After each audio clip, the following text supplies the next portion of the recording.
Mangit. Mana nih? Madat. Ngapain kok jauh kali?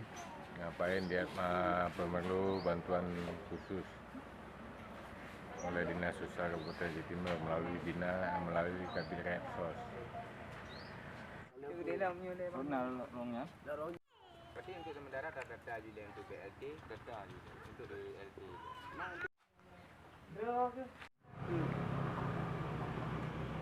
Yang buat rumah rehat macam. Ya.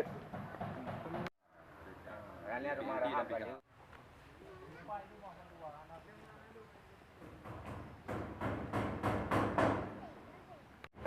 Ya, terima kasih Bapak Muhammad ini yang sudah mendapat bantuan yang bernama PKH, BPNT, rumah rehab tahun 2017.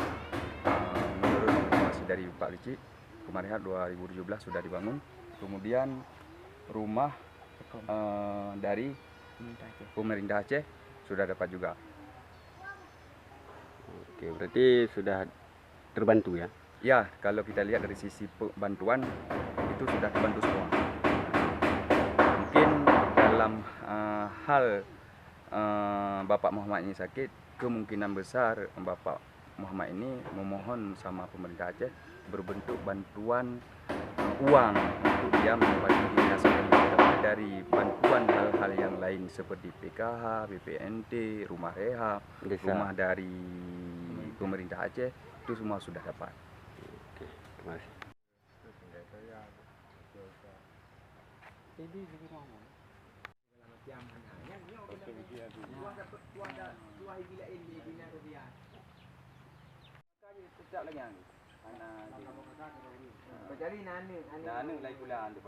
Tanggapan dalam kunjungannya? Ada je, mana tanggapan je. Tapi lah bantuan buku yang mungkin kerja punya orang bantuan lain jika nak mendung. Jadi hana masalah siapa betul di kampung yang? Masalah lu ilmu terkaget je nak grupu. Tanda je nak grupu kan kena kaji tak bincang masalah apa dah. Permintaan itu kepada orang-orang yang PPE lagi kan menyasing-sing kiban bang. Dah je mana dikonfirmasi le. Apakah urungnya nak merempok bantuan? Ana konfirmasi le dengan pihak aparatur kampung. Baik dari Kadur, Kawur, Kak Kecil. Baik langsung. Jadi dia je hana merempok siapa lagi oh. Seolah-olah tanya kan hana merempok tepu. Masih.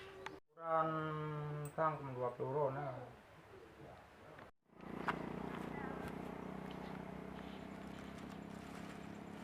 Yo, bangsa bawahan yo.